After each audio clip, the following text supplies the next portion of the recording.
അൽഹംദുലില്ലാഹി റബ്ബിൽ ആലമീൻ വൽ ആഖിബത്തു ലിൽ മുത്തഖീൻ വലാ ഉദ്വാന ഇല്ലാ അലൽ ളാലിമീൻ വസ്സലാത്തു വസ്സലാമു അലാ അഷ്റഫിൽ അംബിയാഇ വൽ മുർസലീൻ നബിയിന മുഹമ്മദിൻ വഅലാ ആലിഹി വസഹ്ബിഹി അജ്മഈൻ അമ്മാ ബഅദ്. മഹത്തായ ഒരു മാസത്തിലാണ് നാം ഇപ്പോഴുള്ളത്. പ്രവാചകർ തിരുമേനി സ്വല്ലല്ലാഹു അലൈഹി വസല്ലം വലിയ മഹത്വം കൽപ്പിച്ച മാസമാണ് റമദാൻ മാസം. പരിശുദ്ധ ഖുർആനിൽ പേര് പറയപ്പെട്ട ഒരേ ഒരു മാസം റമദാൻ മാസമാണ്. വളരെ സന്തോഷത്തോടു കൂടിയായിരുന്നു നബി സല്ലല്ലാഹു അലൈഹി വസല്ലമയും സഹാബികളുമൊക്കെ ഈ മാസത്തെ സ്വീകരിച്ചത്. റമദാൻ മാസമായാൽ പ്രവാചകർ സല്ലല്ലാഹു അലൈഹി വസല്ലം പറയും, നിങ്ങൾക്ക് മഹത്തായ ഒരു മാസം വന്നിരിക്കുന്നു. യൗമുൻ മുബാറക്, അനുഗ്രഹീതമായ മാസമാണ്. നിങ്ങൾക്കതിൽ നോമ്പ് നോൽക്കൽ നിർബന്ധമാണ്. സ്വർഗത്തിൻ്റെ കവാടങ്ങൾ തുറക്കപ്പെടും, നരകത്തിൻ്റെ കവാടങ്ങൾ അടക്കപ്പെടും, പിശാചുക്കൾ ബന്ധനസ്ഥരാക്കപ്പെടും തുടങ്ങിയ കാര്യങ്ങളൊക്കെ പ്രവാചകർ സല്ലല്ലാഹു അലൈഹി വസല്ലം ഈ മാസത്തെക്കുറിച്ച് പറഞ്ഞിട്ടുണ്ട്. തന്നെയുമല്ല, റയ്യാൻ എന്ന് പറയുന്ന ഒരു കവാടം അത് നോമ്പുകാർക്ക് മാത്രമുള്ളതാണെന്ന് പ്രവാചകർ സല്ലല്ലാഹു അലൈഹി വസല്ലമയുടെ ഹദീസിൽ വന്നിട്ടുണ്ട്. പൂർവികരായ ആളുകളൊക്കെ റമദാൻ മാസത്തെ വളരെയധികം ധാരാളക്കണക്കിനുള്ള വിഭവങ്ങളുമായി വരുന്ന ഒരതിഥിയെപ്പോലെയായിരുന്നു സ്വീകരിച്ചിരുന്നത്. വിഭവങ്ങളുമായി നമ്മുടെ മുന്നിലേക്കെത്തുന്ന അതിഥിയെ ഒരു കാരണവശാലും നമ്മൾ നിന്ദിച്ചുകൂടാ. അതിനെ സ്വീകരിക്കണം, ഉദാത്തമായ യാത്രയപ്പ് നൽകണം. ഇതായിരുന്നു പൂർവികരായ ആളുകളുടെ ചര്യ. സലഫുകളുടെ ചര്യകൾ വായിക്കുമ്പോൾ നമുക്കതിൽ മനസ്സിലാക്കാൻ സാധിക്കുന്നത്, റമദാൻ വരുന്നതിൻ്റെ മുമ്പ് തന്നെ, 6 മാസം മുമ്പ് തന്നെ റമദാൻ ഞങ്ങളിൽ എത്തിക്കണേ എന്ന് അവർ പ്രാർത്ഥിക്കാറുണ്ടായിരുന്നു എന്നാണ്. റമദാൻ ഞങ്ങളെ എത്തിക്കണേ, ഞങ്ങളെ റമദാനിൽ എത്തിക്കണേ, റമദാനിൽ സ്വീകരിക്കുന്ന അമലുകൾ ഞങ്ങളിൽ നിന്ന് സ്വീകരിക്കണേ എന്ന പ്രാർത്ഥനയായിരുന്നു ഈ റമദാനിനെ സ്വീകരിക്കുന്ന സഹാബികളും പൂർവികരായ ആളുകളുമൊക്കെ പറഞ്ഞിരുന്നത്. പ്രാർത്ഥനാ മനസ്സോടെയായിരുന്നു റമദാനിനെ സ്വീകരിച്ചിരുന്നത് എന്നർത്ഥം.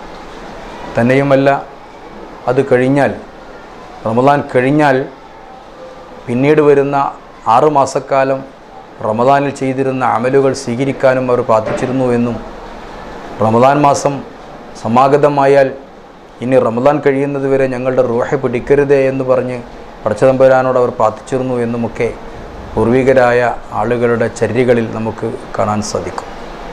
കാരണം അതീവ ബർക്കത്തുള്ള, പുണ്യമുള്ള, എന്നാൽ മനുഷ്യൻ അതീവമായി ജാഗ്രത പുലർത്തേണ്ട, അമലുകൾ വാരിക്കൂട്ടാൻ ശ്രമിക്കേണ്ട ഒരു മാസമാണ് പരിശുദ്ധ റമദാൻ മാസം. ഒരു മനുഷ്യൻ എത്രത്തോളം നന്നാകാൻ ശ്രമിക്കുന്നുവോ അത്രത്തോളം ആ മനുഷ്യനെ വഴിപിഴപ്പിക്കാൻ പിശാചും ശ്രമിച്ചുകൊണ്ടിരിക്കും. അതുകൊണ്ട് റമദാൻ മാസത്തിലെങ്കിലും പിശാച്ചിൻ്റെ ഷർറിൽ നിന്ന് രക്ഷപ്പെടാൻ മനുഷ്യൻ ശ്രമിക്കണം. പരിശുദ്ധ ഖുർആൻ 2-3 ലക്ഷ്യങ്ങളാണ് നോമ്പിന് പറഞ്ഞിട്ടുള്ളത്. യാ അയ്യുഹല്ലദീന ആമനു കുത്തിബ അലൈക്കുമുസ് സിയാമു കമാ കുത്തിബ അലല്ലദീന മിൻ ഖബ്ലിക്കും ലഅല്ലക്കും തത്തഖൂൻ. നിങ്ങൾക്ക് മുമ്പുള്ളവർക്ക് നോമ്പ് നിർബന്ധമാക്കിയതുപോലെ നിങ്ങൾക്കും നോമ്പ് നിർബന്ധമാക്കി തന്നിട്ടുണ്ട്. അതിലൊരു ലക്ഷ്യമായി അല്ലാഹു തആല പറയുന്നത് ലഅല്ലക്കും തത്തഖൂൻ എന്നാണ്. നിങ്ങൾക്ക് സൂക്ഷ്മതാബോധം ഉണ്ടാകുമെന്നാണ്. റമദാൻ തീർച്ചയായും മനുഷ്യന് തഖ്വയിലെത്തേണ്ട സമയമാണ്. തീർച്ചയായും തഖ്വയിലെത്തും. കാരണം റമദാനിൻ്റെ പകൽ തനിക്ക് അനുവദിക്കപ്പെട്ട ഭക്ഷണം പോലും കഴിക്കാത്തവനാണ് ഒരു മുത്തഖി, ഒരു മുസ്ലിം. അതുപോലെ തന്നെ തനിക്ക് അനുവദിക്കപ്പെട്ട ഭാര്യയെ സമീപിക്കാത്തവനാണ് ഒരു മുസ്ലിം. തനിക്ക് അനുവദിച്ച പാനീയം ഉപയോഗിക്കാത്തവനാകുന്നു ഒരു മുസ്ലിം.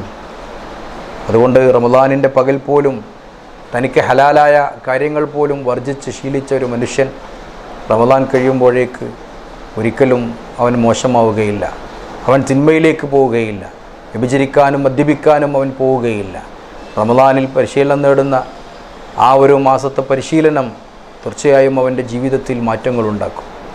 അതുകൊണ്ടാണ് ലഅല്ലക്കും തത്തഖൂൻ, നിങ്ങൾക്ക് തഖ്വയുണ്ടാകും എന്ന് പടച്ച തമ്പുരാൻ പറഞ്ഞിട്ടുള്ളത്. രണ്ടാമതായി നോമ്പിൻ്റെ ഒരു ലക്ഷ്യമായി പരിശുദ്ധ ഖുർആൻ പറയുന്നത് ലഅല്ലക്കും തഷ്കുറൂൻ എന്നാണ്. നിങ്ങൾക്ക് നന്ദി ചെയ്യാൻ സാധിക്കുമെന്ന്. നിങ്ങൾ നന്ദി ചെയ്യും. അതേ നമുക്കറിയാം ആഹാരത്തിൻ്റെ സവിശേഷത. ഒരു മനുഷ്യനെ സംബന്ധിച്ചിടത്തോളം ഏറ്റവും നല്ല അവൻ്റെ ആരോഗ്യത്തെ അറിയിക്കുന്ന കാര്യം അവന് ഭക്ഷണം കഴിക്കാൻ കഴിയുന്നു എന്നതാണ്. ആശുപത്രികളിലും രോഗശയ്യകളിലുമൊക്കെ ധാരാളക്കണക്കിന് ആളുകൾ ഭക്ഷണം കഴിക്കാൻ കഴിയാതെ, ഭക്ഷണം തൊണ്ടയിൽ നിന്നിറങ്ങാതെ കഷ്ടപ്പെടുന്ന പാടുപെടുന്നവരെ നമുക്ക് കാണാൻ സാധിക്കും. ഭക്ഷണം കഴിക്കാത്തവൻ്റെ, ഭക്ഷണം ലഭിക്കാത്തവൻ്റെ ആ പ്രയാസങ്ങളൊന്ന് നേരിട്ട് അനുഭവിക്കാൻ ഏറ്റവും നല്ല അവസരം റമദാൻ മാസമാണ്. സല്ലല്ലാഹു അലൈഹി വസല്ലമ പറഞ്ഞിട്ടുണ്ട്, ലിസ്സായിമി ഫർഹത്താനി, ഒരു നോമ്പുകാരന് രണ്ട് സന്തോഷമുണ്ട്. ഫർഹത്തുൻ ഇൻദ ഫിത്രിഹി, ഒരു സന്തോഷം അവൻ നോമ്പ് തുറക്കുന്ന സമയത്താണ്. ഫർഹത്തുൻ ഇൻദ ലിഖാഇ റബ്ബിഹി എന്ന്, മറ്റൊരു സന്തോഷം നാളെ പരലോകത്ത് പടച്ച തമ്പുരാനെ കണ്ടുമുട്ടുമ്പോഴാണ്.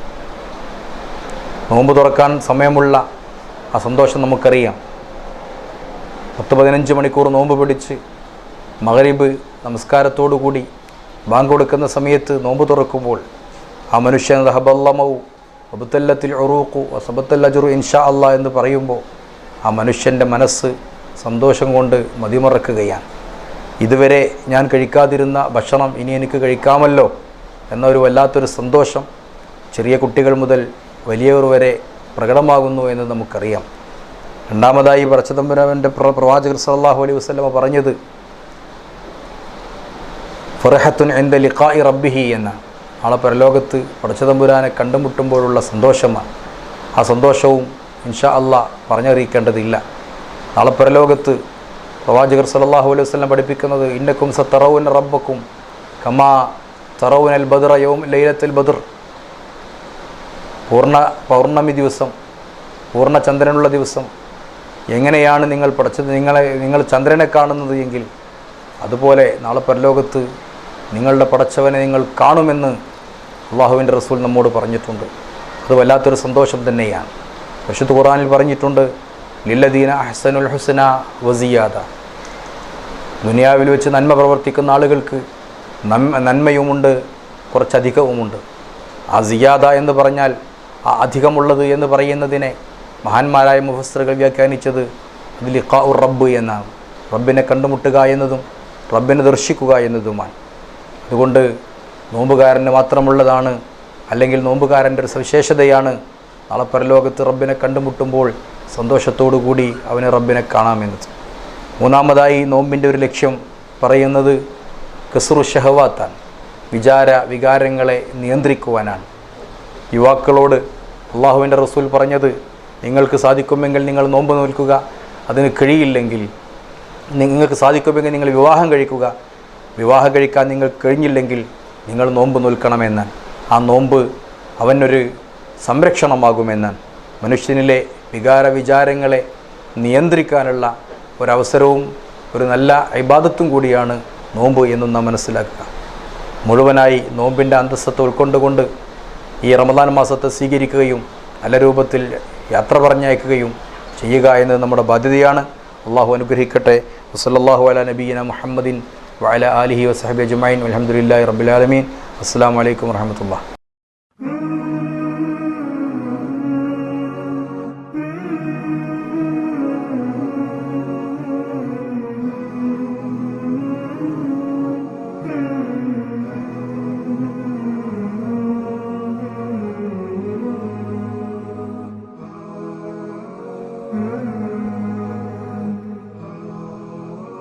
Mm-hmm.